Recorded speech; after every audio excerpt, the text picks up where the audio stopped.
hubo de entrada un error del presidente Petro cuando él se refiere a la Carta Democrática que fue aprobada en el año 2001, en septiembre 11 de 2001, y la Carta de la OEA que fue aprobada en 1948 en Bogotá. Entonces, hay una parte del discurso que dice todas estas dictaduras de los años 70, de los años 60, no tomaron en cuenta la Carta de la OEA. Y luego dice, hay que reformar la Carta Democrática. Siento que no hace una diferenciación entre lo que es la Carta Democrática, que apenas tiene 23 años, va a cumplir 23 años en septiembre, y la Carta de la OEA, que fue del año 1948, que es una carta constitutiva.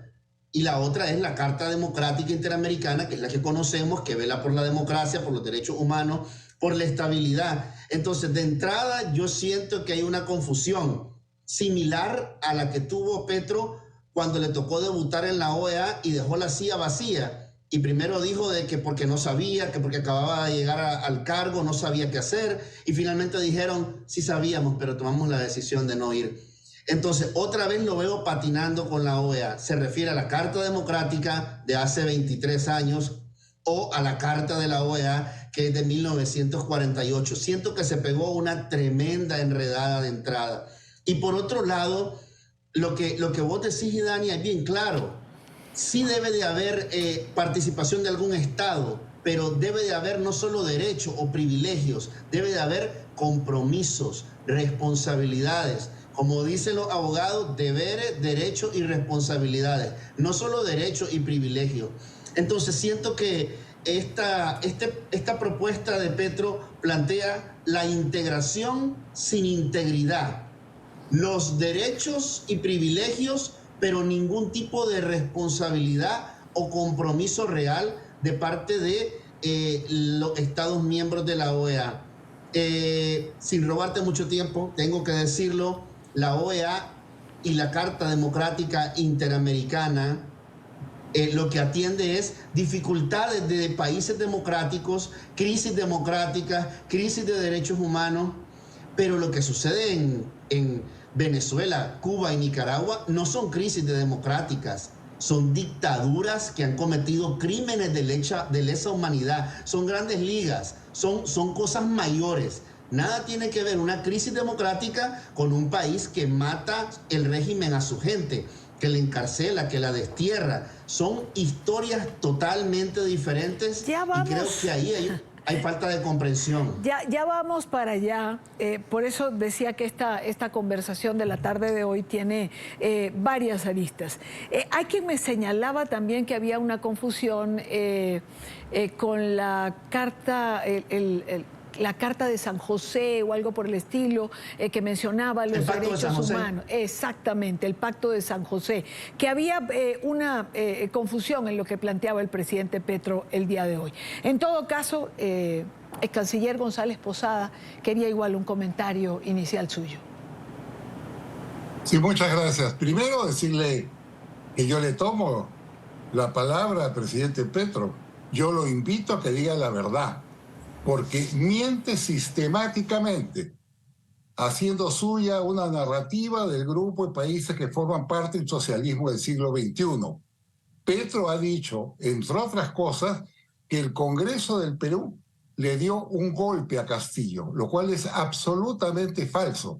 Castillo salió en televisión, está grabado, anunció la disolución del Congreso, la toma de los órganos constitucionales, es decir, el Ministerio Público, el Poder Judicial, de la Junta Nacional de Justicia, y ordenó la detención de la fiscal de la Nación.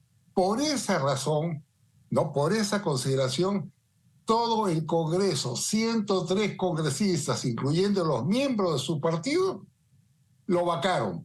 Y quien asumió el cargo de acuerdo a la nomenclatura constitucional del Perú fue la vicepresidenta. Sin embargo, el señor Petro miente. Ha dicho, entre otras cosas, que Castillo no está preso sin abogado, ni juez. Yo le quiero informar a la opinión pública colombiana que lo está engañando. Castillo tiene 8 abogados nacionales y 3 abogados internacionales que sabe Dios quién los financia. Y por otro lado, quien lo denunció fue la fiscal de la Nación, que es el órgano competente del Estado, y quien ordenó su prisión provisional fue un juez supremo, de tal manera que se han cumplido con todos los procedimientos correspondientes. Sin embargo, esta realidad la distorsionan. Hoy ha hecho dos actos crueles, realmente crueles, Petro. Miren, aquel Perú está conmovido porque un asesino venezolano golpeó a una niña, una menor, su novia, no sé qué era, de 18 años, y la quemó viva, la mató, le echó gasolina y la incendió, y fugó a Colombia. Entonces, el procedimiento que siempre se ha seguido con Colombia es el siguiente. Tomado preso el asesino, lo ponen a la frontera a disposición del Perú. Eso es lo que se ha hecho. Inclusive la familia, los padres, los hermanos de esta niña asesinada fueron a Colombia e imploraron al presidente Petro, por favor, póngalo en la frontera. No quiso hacerlo. Es un acto de crueldad. No quiso hacerlo. Entonces vamos a ir por el procedimiento de la extradición que demora 6 meses, 7 meses. Eso es un acto de crueldad que nunca ha sucedido con Colombia, porque se está vengando políticamente del Perú. E inmediatamente después se fue a la Universidad de Stanford a seguir mintiendo Petro, porque la Universidad de Stanford ha dicho que Castillo fue vacado por ser un profesor pobre y serrano. Ha sido vacado por los políticos corruptos del Perú. Esa es una infamia, una ofensa y una mentira que comparte Petro con López Obrador de México, ¿no? Entonces nosotros tenemos que protestar enérgicamente por lo que dice Petro. Falsedades, calumnias, mentiras, actos de crueldad, ¿no? Con un país que siempre ha sido hermano de Colombia. Esta es la peor crisis que hemos tenido en 200 años, donde un personaje cruel, un ex guerrillero del M-19, lo que hace es enturbiar las relaciones con Perú y querer que repongamos en el poder a un golpista que además tiene 23 carpetas por corrupción que han sido denunciados y que tendrá que intervenir la justicia. Ha convertido, pues, Petro, su defensa a favor, primero, de un golpista y segundo, de un corrupto, ofendiendo al Perú. Y eso lo tenemos que señalar con absoluta contundencia.